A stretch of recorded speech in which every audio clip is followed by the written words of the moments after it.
Salam siswa kami yang terkasih dalam nama Tuhan Yesus. Materi kita sebagai lanjutan dalam pembelajaran pendidikan agama Kristen dan budi pekerti di semester genap ini adalah mewujudkan keadilan dan perdamaian dalam keluarga. Tema ini menjadi penting untuk kita terapkan dalam hidup kita sebagai seorang pengikut Kristus. Karakter utama seorang yang adil dan pembawa damai itu sangat ditekankan di dalam firman Tuhan. Berbahagialah orang yang membawa damai. Dan keadilan menjadi hal yang sangat penting di tengah-tengah dunia ini. Kalau bukan orang Kristen seperti kita yang membawa keadilan di bumi ini, siapa lagi yang akan menghadirkan keadilan? Ya, kita adalah garam dan terang dunia yang harus membuktikan bahwa keadilan Kristus itu akan terdapat dalam kehidupan setiap anak-anak Tuhan. Sebelum kita lebih lanjut, kita akan lihat pengertian adil atau keadilannya di dalam sebuah kamus bahasa Yunani dijelaskan oleh Newman tahun 2002. Dikatakan bahwa adil atau keadilan itu berasal dari kata dikaiosune yang artinya tulus, benar, tidak salah. Sementara jika kita lihat dalam perjanjian lama, khususnya perjanjian lama yang berbahasa Ibrani, kita akan lihat bahwa di sana kata adil atau keadilan itu berkaitan dengan kata mispat. Ya, ini mispat yang berarti hukum atau keputusan, dan juga kata sadaqah yang berarti kebenaran. Itu berdasarkan kamus yang ditulis oleh Becker dan Sitompul. Secara hakiki, adil itu bisa kita lihat keadilan pada diri sendiri, yang mana adil pada diri sendiri itu adalah sesuatu yang harus dipenuhi sebagai kewajiban yang telah menjadi hak kita dalam hubungan kita dengan kehidupan kita sendiri. Itu berarti bahwa adil itu sesuai dengan hak kita, tidak lebih dan tidak kurang. Adil itu dihubungkan dengan kemanusiaan, yakni wajib memenuhi kepentingan sendiri, sekaligus juga kepentingan orang lain sebagai sesama kita. Keadilan yang dihubungkan dengan keluarga memiliki potensi pengembangan yang sangat besar. Kalau biasanya keadilan yang kita pelajari itu dalam konteks berbangsa dan bernegara, dalam konteks kehidupan bermasyarakat. Nah, keadilan yang kita pelajari secara spesifik dalam materi ini adalah dihubungkan dengan keluarga.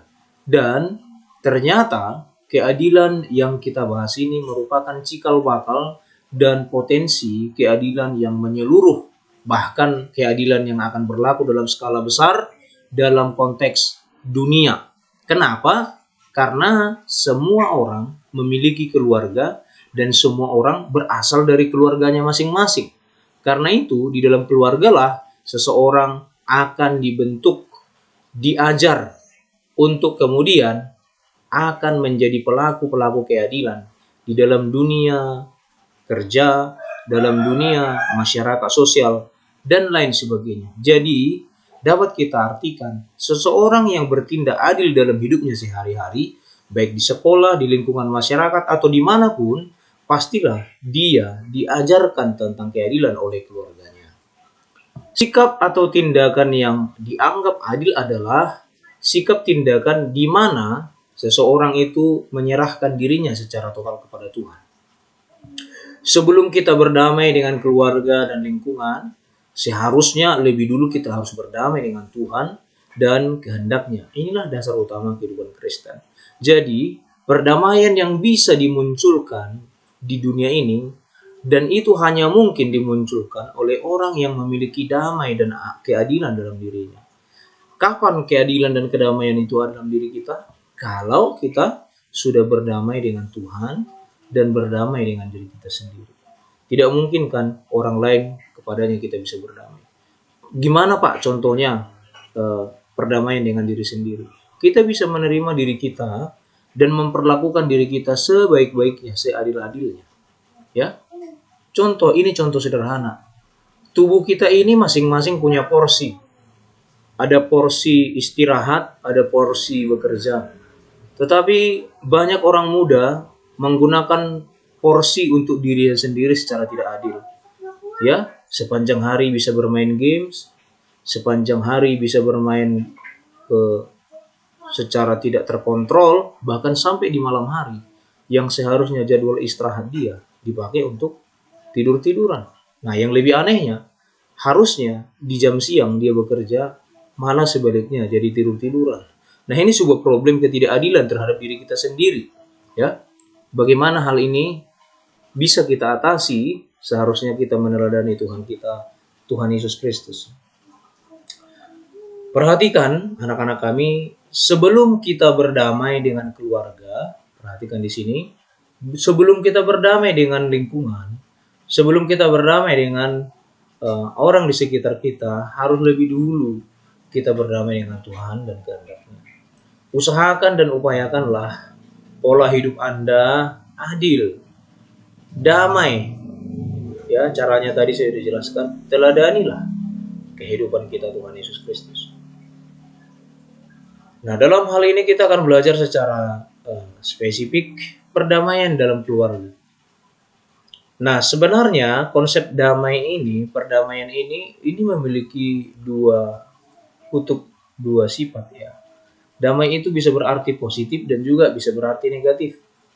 Damai bisa berarti negatif jikalau pengertian damai itu dilihat dengan ada tidaknya masalah atau perang atau sesuatu yang menghancurkan perdamaian atau keadilan. Misalnya konflik, ya, perang yang luas. Kalau itu tidak ada, maka damai. Itu adalah pengertian damai dalam konsep negatif. Jadi, dalam pengertian negatif, apa itu perdamaian? Perdamaian itu apabila tidak terjadi perang. Damai itu apabila tidak terjadi konflik. Padahal, damai itu tidak sebatas itu. Dengan kata lain, apabila di rumah tidak ada perang, apabila di rumah bapak sama mama tidak berantem, apabila di rumah abang dan adik tidak berantem, bukan berarti di rumah itu ada damai. Ya, bukan. Tetapi di rumah itu tidak ada perang. Perhatikan ya, tidak ada perang bukan berarti di rumah itu damai. Ada banyak faktor yang membuat mereka tidak berantem, tidak ribut. Bukan karena perdamaian ya. Nah, pengertian positif artinya perdamaian itu adalah karena adanya sesuatu yang ada di rumah itu masing-masing di hati mereka, rasa kasih sayang, rasa pengampunan, menerima yang satu dengan yang lain, kelemahan kekurangannya, lalu mereka tidak jadi cekcok. Maka seluruh komponen yang ada di hati mereka tadi, itulah yang disebut dengan damai positif. Jadi damai positif itu diartikan damai bukan karena tidak ada perang saja, bukan karena tidak ada konflik saja, bukan. Tapi damai positif itu adalah karena ada inisiatif, ada tindakan dari masing-masing orang di dalam sebuah keluarga atau dalam sebuah masyarakat untuk bertindak aktif, positif. Ya. Dalam pemahaman semacam inilah, maka kita cermati apakah orang-orang dalam keluarga kita sudah dengan sengaja berusaha menghapuskan hal-hal yang tidak adil, contoh kekerasan, bahasa-bahasa yang tidak baik, saling melukai, ya, di dalam kehidupan keluarga kita. Sudah ada nggak inisiatif untuk mengurangi atau menghilangkan mungkin gaya bahasa yang tidak baik? Contoh, adik bisa ngomong sama abang atau abang ngomong sama adik, bodoh kali nih. Nah, gitu ya, misal ya. Itu tentu melukai. Padahal, kalau kita sadar bahwa ucapan itu melukai yang lain, sebaiknya itu tidak digunakan. Ketika kita memilih untuk tidak menggunakan kata-kata itu, dan menggunakan kata yang lebih baik, ya, contoh misal, kita kesal dengan adik kita kesal dengan saudara kita, lalu kita menggunakan kata, sebaiknya kamu jangan begitu, caramu itu kurang baik, pilihlah cara yang lebih baik. Nah, itu adalah tindakan perdamaian positif.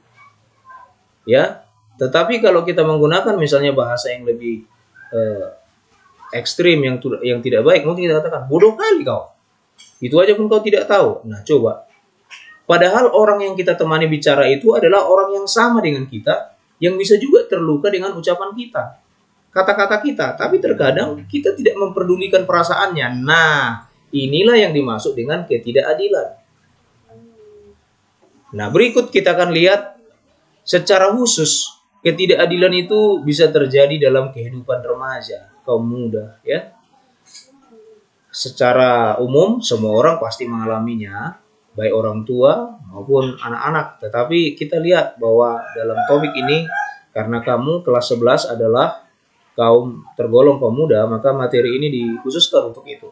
Ada seorang ahli bernama Philip Tendington, ya, dia mengungkapkan ada 4 masalah pokok sebenarnya yang dihadapi oleh kaum muda. Yang pertama, masalah itu adalah masalah di dalam keluarga.